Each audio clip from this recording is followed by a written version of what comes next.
آپ جا رہے تھے، ایک شرابی تھا، ہاتھ میں اس نے بوتل شراب کی پکڑی تھی، گلی کا موڑ کاٹا اس نے تو آگے حضرت عمر نظر آئے۔ حضرت عمر تو موقع پہ سزا دیتے تھے، ہاتھ میں درا پکڑا ہے تو اس نے دل ہی دل میں کہا مالک عمر کے قہر سے بچا لے، پکی توبہ کرتا ہوں آج کے بعد شراب نہیں پیوں، اور جلدی سے وہ شراب کی بوتل بکل میں بغل میں دبا لی۔ حضرت عمر بھی سر پہ پہنچ گئے اور جھڑک کے کہا کہ یہ تیرے پاس کیا ہے؟ تو ڈرتے ہوئے کہا حضرت سرکہ ہے۔ عمر سے کہا نکال، جب نکالا تو واقعی سرکہ ہو گیا تھا۔ جو رب شراب کو سرکے میں بدلنے پہ قادر ہے، وہ رب گناہوں کو نیکیوں میں بدلنے پہ بھی قادر ہے۔ تو اس کے در پہ کوئی آئے تو صحیح، جھولی پھیلائے تو صحیح، ہم تو مائل بکرم ہیں، کوئی سائل ہی نہیں، راہ دکھلائیں کسے راہ روے منزل ہی نہیں۔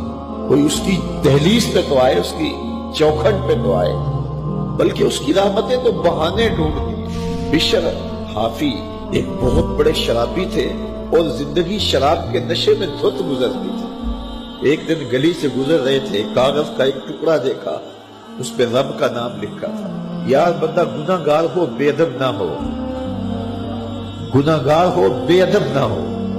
تو کاغذ کے ٹکڑے پہ رب کا نام لکھا تھا، اس کو اٹھایا، چوما، صاف کیا، خوشبو لگائی اور اونچی جگہ پہ رکھ دیا کہ یہ میرے رب کا نام ہے، اور شراب پینے پھر میخانے میں چلے گئے۔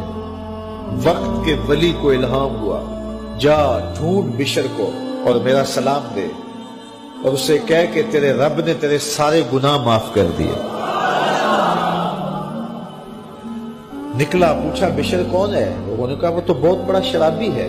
اللہ اکبر۔ گھر پوچھا، کہا وہ شراب خانے میں۔ شراب خانے میں پیچھے چلے گئے۔ وقت کا ولی اللہ شراب خانے کے دروازے پہ دستک دے رہا ہے۔ اندر سے آواز آئی، کون؟ نام بتایا، کہا میں بشر کو ملنا چاہتا ہوں۔ کہا وہ تو نشے میں دھت پڑا ہے۔ ساقی میخانہ نے کہا کہ وہ تو نشے میں دھت پڑا ہے، کہا اسے ملنے آیا۔ اس نے جا کے کہا کہ باہر تیرا کوئی مہمان ہے۔ تو بشر نشے میں ہی ڈولتا ہوا ننگے پاؤں دروازے پہ آیا۔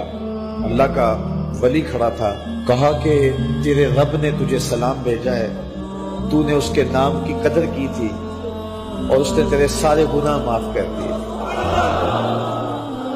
بشر حافی ننگے پاؤں تھے، اس وقت نشے میں تھے۔ نشہ شراب کا تھا، لیکن رب کا سلام آیا تو یہ نشہ اس سے بھی اوپر تھا۔ جھوم اٹھے اور کہا کہ میں اب رب کا سلام آیا ہے تو اب میں ننگے پاؤں تھا، اب ساری زندگی میں جوتا نہیں پہنوں گا۔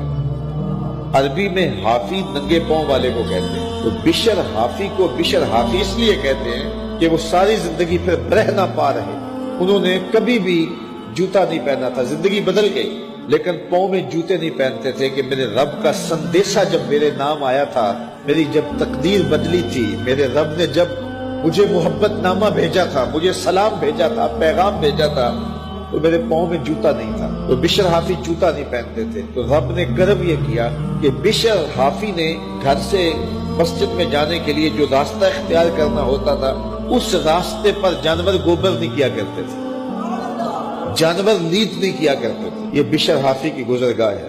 ایک دن ایک شخص آیا تو جس راستے سے بشر حافی گزرتے تھے تو وہاں کسی جانور کا گوبر پڑا ہوا تھا۔ اس نے بلند آواز سے کہا، ایھا الناس، لوگوں سن لو، بشر حافی انتقال کر گئے۔